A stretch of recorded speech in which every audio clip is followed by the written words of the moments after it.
Bharatiya Janata party का उनका अपना संगठन अब वो तैयारी कर रहे हैं, क्योंकि इधर जो जनता नाराज है, संगठन के बदलने से जनता की नाराजगी नहीं खत्म होगी।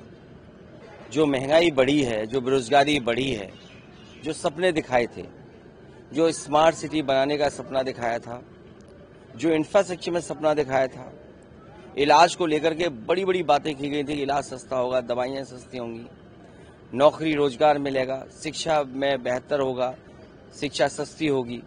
लेकिन आज भारतीय जनता पार्टी के पास जवाब नहीं है। तो संगठन के बदल जाने से जनता की नाराजगी कम नहीं होगी और पीडीए की जो धमक है उसी का परिणाम यह है कि अभी भी चिंता कर रहे हैं कि उत्तर प्रदेश में उनका अध्यक्ष कौन बने।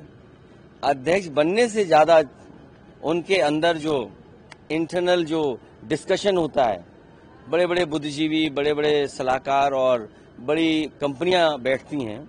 सुनने में आया कि कई कंपनियां हायर की गई हैं जो विलेज स्तर पे सर्वे कर करके और जगह जगह लोगों से जानकारी हासिल कर करके जो सर्वे की टीमें वो उन्हें जानकारी देती हैं। तो केवल अध्यक्ष बनाना नहीं है, वहां ओसीएम और डीसीएम को भी बदलने का मामला चल रहा है। ओसीएम को कहां पहुंचाएं, डीसीएम को कौन सा पद दें, तभी उनका प्रदेश का अध्यक्ष तय हो पाएगा। सर, डिप्टी सीएम है ब्रजेश पाठक, वो जेपीएनआईसी को लेकर समाजवादी पार्टी पर आरोप लगा रहे हैं कि बड़ा भ्रष्टाचार हुआ है।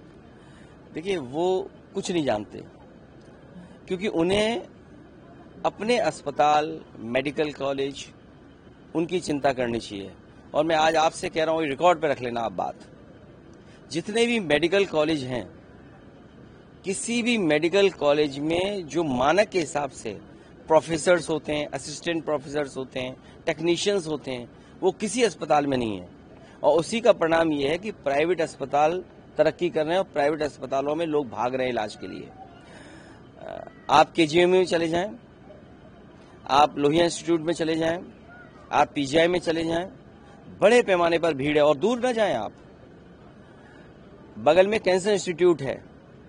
जिस डॉक्टर ने मुझे केवल दिखा दिया, हम लोगों को सच्चाई बता दी, उस डॉक्टर को शुक्ला थे कि वाजपेयी थे, मुझे याद नहीं है, उनको हटा दिया ट्रांसफर पोस्टिंग से। कैंसर इंस्टीट्यूट बगल में है, कैंसर का इलाज नहीं हो रहा है।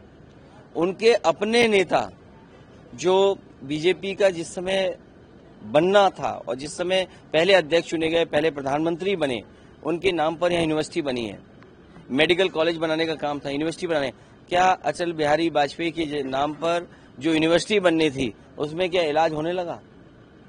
जिस योजना का प्रधानमंत्री जी ने शिलान्यास किया हो, अगर प्रधानमंत्री जी शिलान्यास करें और वो अटल बिहारी वाजपेयी यूनिवर्सिटी न बन पाए और मेडिकल कॉलेजों की दुर्दशा हो जाए, उन मंत्री के बारे में क्या सोचें?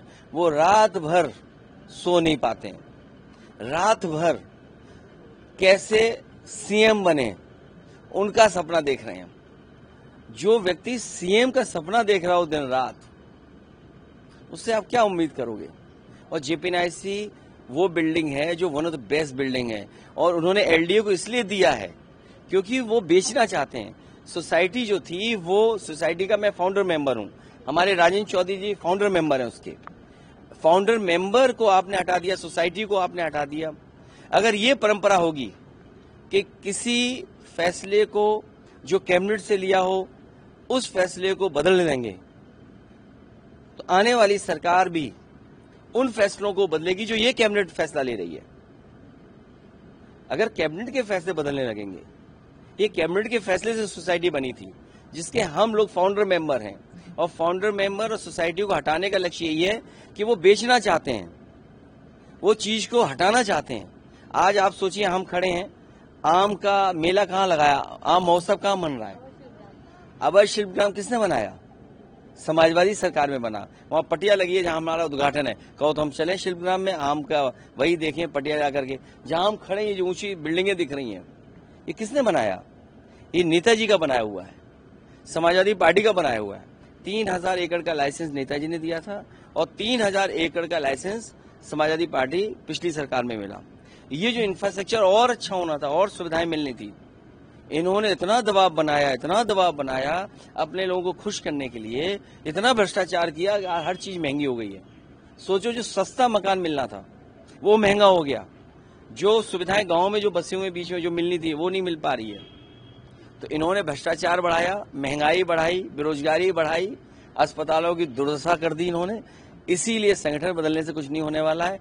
जो दिन रात सपने देख रहे हैं मुख्यमंत्री बनने का, कोई दवा ऐसी लाएं अस्पताल से, किसी डॉक्टर से लें कोई दवा कि वो जल्दी बन जाए मुख्यमंत्री। हम तो ये कहना चाहेंगे। सर, कांवड़ रोड पे नया फूड सेफ्टी ऐप जो है वो लॉन्च करके बारकोड लगाया जा रहा है, इसको कैसे देख रहे हो? नाम और लाइसेंस लगाना अनिवार्य है। QR code, bar code, technology का इस्तेमाल करना, ऐप को इस्तेमाल करना, AI का इस्तेमाल करना, CCTV का इस्तेमाल करना। हाँ, ये बात कह दूं, बीजेपी के लोग CCTV से बहुत घबराते हैं, हर बार उनकी चोरी पकड़ी जाती है। इसलिए ये जो टेक्नोलॉजी नहीं इस्तेमाल करनी थी, जिस तरह ये कॉरिडोर बनाने का प्रचार कर रहे थे, जो हमारे कांवड़िया हैं, जो आस्था के साथ एक परंपरा को निभाते हैं, कम से कम इनको वो इंफ्रास्ट्रक्चर बना के देना चाहिए था जो सुविधा मिलती, और जो सुविधा मिलनी चाहिए वो क्यों नहीं दे पा रहे हैं लोग। अगर 9 साल में इन्होंने कोई अच्छा कॉरिडोर कांवड़ियों के लिए बनाया होता, जो सुरक्षित होता, जो हमारे वैदिक परंपराओं के तहत होता, खाना पीना उसी हिसाब से मिलता जो हमारी वैदिक परंपराओं में है।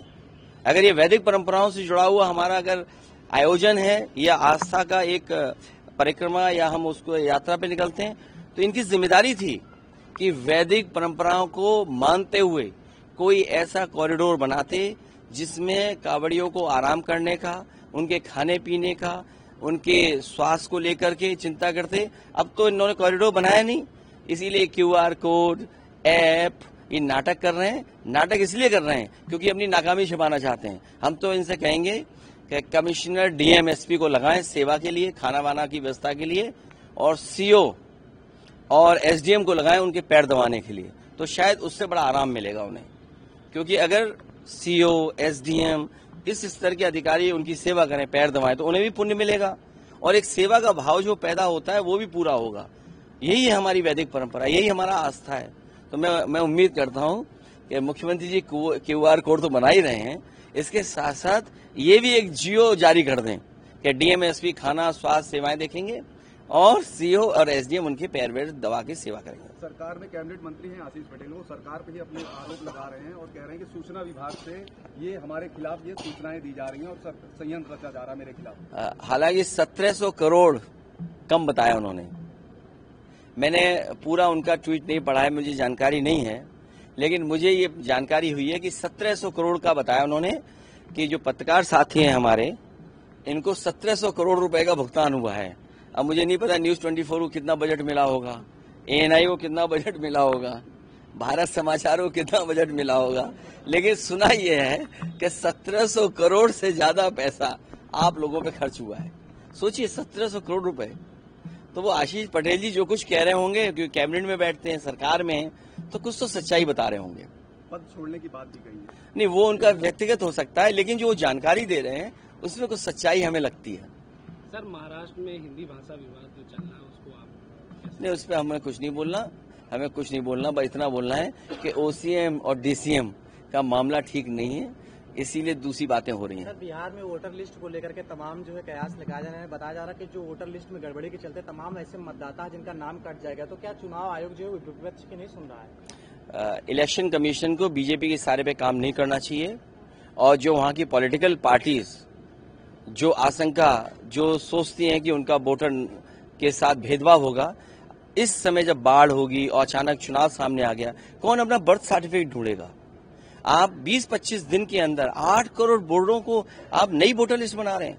आप कल्पना करिए कि 1 महीने के अंदर 8 करोड़ वोटर्स को नई वोटर लिस्ट बनाना कितनी बड़ी एक्सरसाइज है। ये एक्सरसाइज 1 साल पहले क्यों नहीं की गई, 6 महीना पहले क्यों नहीं की गई, आज ही क्यों की जा रही जब चुनाव बिल्कुल सामने है? तो इसमें कहीं ना कहीं सोची समझी रणनीति है भारतीय जनता पार्टी के सारे पे। इलेक्शन कमीशन ने यह फैसला लिया है। धन्यवाद, थैंक यू। ऐसी ही खबरों को सुनने और देखने के लिए सब्सक्राइब करना बिल्कुल मत भूलिएगा चैनल न्यूज़ गंगा। खबरें अच्छी लगी तो लाइक का बटन दबाना बिल्कुल मत भूलिएगा। कमेंट बॉक्स में टाइप भी कर सकते हैं और हाँ, शेयर करना भी बिल्कुल मत भूलिएगा।